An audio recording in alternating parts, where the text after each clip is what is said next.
শুধুমাত্র কথার জাদুতে অগণিত মানুষের হৃদয় ছুঁয়েছিলেন যে মানুষটা, তিনি হলেন ঋষি বঙ্কিমচন্দ্র চট্টোপাধ্যায়।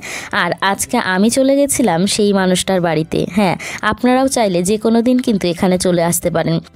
জনপ্রতি মাত্র 10 টাকা করে টিকিট কেটে আপনিও চলে আসতে পারেন কিন্তু এখানে। এবং এখানে যাওয়ার জন্য স্টেশন থেকে নেমে মাত্র 5 মিনিটের হাঁটা পথে এই যে কমিউনিটি হলটা দেখছেন, এই হলের পাশ থেকে হেঁটে চলে আসবেন এবং যাওয়ার পরে কিন্তু পেয়ে যাবেন এই বাড়িটি। তো আমিও চলে গেছিলাম সেদিন এখান থেকেই। হ্যাঁ, না জানলে আপনারা স্থানীয় মানুষদের কাছে জিজ্ঞেস করেও কিন্তু যেতে পারেন। বঙ্কিমচন্দ্র বাংলা সাহিত্যের সর্বশ্রেষ্ঠ ঔপন্যাসিক এবং তিনি বাংলা সাহিত্য জগৎকে যেন একটা অন্যরকম উপহার দিয়েছিলেন। রামমোহন, বিদ্যাসাগর, বঙ্কিমচন্দ্র এই তিনজনই বাঙালির জীবনের একজন আদর্শ লোক বলা চলে।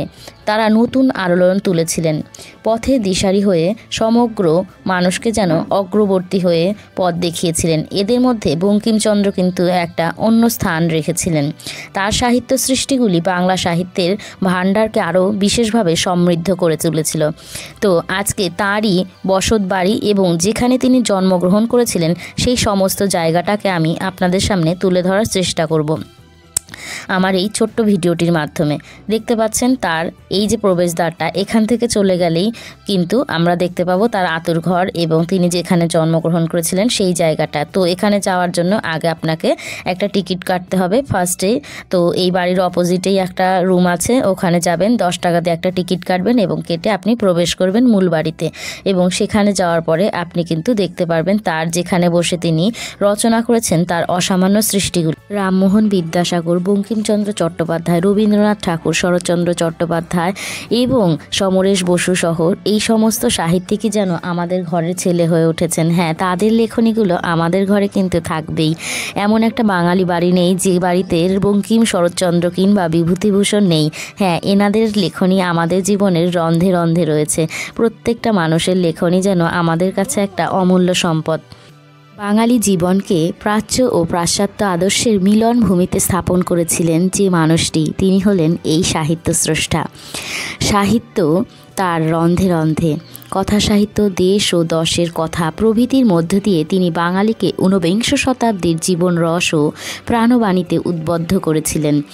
বাঙালির মনকে মননের দ্বারা সুদৃঢ় করে সংস্কারকে যুক্তির দ্বারা নিয়ন্ত্রিত করে তুলেছিলেন এই মহামানব। তার প্রত্যেকটি সাহিত্য সৃষ্টি যেন অমূল্য। স্বদেশীর মন্ত্র দীক্ষা দিয়ে তিনি নতুন মানবতাবোধের পথ নিদর্শন করেছিলেন। 1 শতাব্দীর বাঙালি সেই পথ ধরেই কিন্তু চলেছিল। বঙ্কিমের বঙ্গদর্শন 1872 পত্র শুধু মাসিক পত্রের আদর্শ নয়, এর মধ্যে দিয়ে সমগ্র বাঙালি সমাজ যেন আত্মদর্শনের বীজ মন্ত্র খুঁজে পেয়েছিল। এবং তার রচিত অসামান্য কিছু সৃষ্টি আমাদের হৃদয়কে আজও কিন্তু রন্ধে রন্ধে সাহিত্য সৃষ্টির জন্য বা সাহিত্য পঠনের জন্য তৈরি করে রাখে। আর এমনকি রবীন্দ্র যুগের গোড়ার দিকেও কিন্তু বঙ্কিম প্রাধান্য অটুট ছিল এবং আধুনিক বাঙালি জীবনেও কিন্তু এই বঙ্কিমচন্দ্র বা বঙ্কিম সাহিত্য পাঠ কিন্তু কমে যায়নি।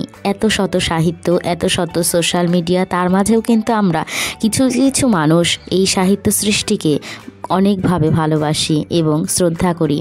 আমাদের প্রত্যেকটা বাঙালি বাড়িতেই কিন্তু এই সাহিত্য স্রষ্টাদের সৃষ্টি অসামান্য লীলায় রয়ে গেছে। বঙ্কিমচন্দ্র, শরৎচন্দ্র চট্টোপাধ্যায় এবং এছাড়াও রয়েছেন আমাদের রবীন্দ্রনাথ ঠাকুর, জীবনানন্দ দাশ, সমরেশ বসু, সমস্ত সাহিত্যিকের সৃষ্টিকে কিন্তু আমরা শ্রদ্ধা জানাই এবং অন্তর থেকে ভালোবাসি। এই সমস্ত সাহিত্যিক স্রষ্টারা যেন আমাদের ঘরের ছেলে। প্রত্যেকের বই আমাদের কাছে পূজিত, আমরা কিন্তু পাঠ করে থাকি একটা অন্যরকম ভালোবাসা দিয়ে। আমাদের স্বদেশিক যে আন্দোলন হয়েছিল, সমাজ বিকাশ, শিক্ষা, ঐতিহ্য, কোনোটাতেই কিন্তু বঙ্কিমচন্দ্রের বাদ নেই। আনন্দ মঠের মতো একটি অসামান্য সৃষ্টি কিন্তু তিনি করেছিলেন এবং যেটাতে ভারতের স্বদেশিক ও বিপ্লবী আন্দোলনের প্রভাব বিস্তার করেছিল, সেটিও কিন্তু এই বাড়িতে বসেই লিখেছিলেন। বন্দে মাতারমের মন্ত্র যেন আধুনিক কালের বাকযন্ত্র। তার মধ্যে দেশমাতৃকার একটা যে রূপ তিনি সৃষ্টি করেছেন, যা আমাদের হৃদয়কে বিদ্ধ করে তুলেছে। ঊনবিংশ শতাব্দীর বাঙালির নবযুগ চেতনা বা রেনেসাঁসের মূল সুর কিন্তু এই মহামানবের হাত ধরেই হয়েছিল। তো বঙ্কিমচন্দ্র ঊনবিংশ শতাব্দীর ইংরেজি রোমাঞ্চাশ্রয়ী ঐতিহাসিক উপন্যাসের সামাজিক, পারিবারিক এবং কথা সাহিত্যের আদর্শে বাঙালির হৃদয়কে বারবার ছুঁয়ে গেছে। ইতিহাসাশ্রয়ী তার লেখনীগুলো কিন্তু আমাদের হৃদয়কে হরণ করেছে বারবার। ইনি হচ্ছে এই যে পাশে যে চিত্রটা দেখছেন, ওটা কিন্তু তার ওয়াইফের চিত্র। আর এই আঙ্কেলের নির্দেশেই কিন্তু আমি বাড়ির এই যে বারান্দা থেকে একটুখানি ফুটেজ সেটা নিতে পেরেছিলাম, কেননা তাছাড়া কিন্তু ঘরের ভিতরে তো কোনো রকমের ভিডিওগ্রাফি নেই, এবং এই যে বাইরেটা যেটুকু আমি নিয়েছি সেটুকুও কিন্তু অনেকে করতে পারে না। তো আপনাদেরকে পারমিশন নিতে হবে, এবং যদি ওনারা সদয় হয় তাহলেই হয়তো 2-1টা ফটো, এমনি স্টিল ফটো বাড়ির মধ্যে নেওয়া যায়, কিন্তু কোনো রুমের মধ্যে, মিউজিয়ামের মধ্যে কিন্তু কোনো ফটোগ্রাফি করা যায় না। তার জন্য আমি দেখাতে পারলাম না, তার জন্য সরি। তো স্বয়ংকক্ষ, তারপরে মিউজিয়ামের মধ্যে সংরক্ষিত বিভিন্ন সাহিত্যিকদের সৃষ্টি, বিভিন্ন পুরনো ছবি, সমস্ত কিছু কিন্তু রেখে দেওয়া হয়েছে। তার ব্যবহৃত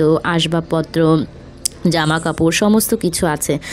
আর এই সমস্ত বিষয়টাকে কিন্তু আমি আমার এই ভিডিওর মধ্যে দেখালাম। তো আশা করি ভালো লাগবে। ভালো লাগলে অবশ্যই চ্যানেলটিকে সাবস্ক্রাইব করে নেবেন। এই ধরনের আরও তথ্যমূলক সুন্দর সুন্দর ভিডিও দেখতে চাইলে, এবং তার রচিত বিভিন্ন গ্রন্থের মধ্যে কিন্তু অন্যতম ছিল মৃণালিনী, বিষবৃক্ষ, ইন্দিরা,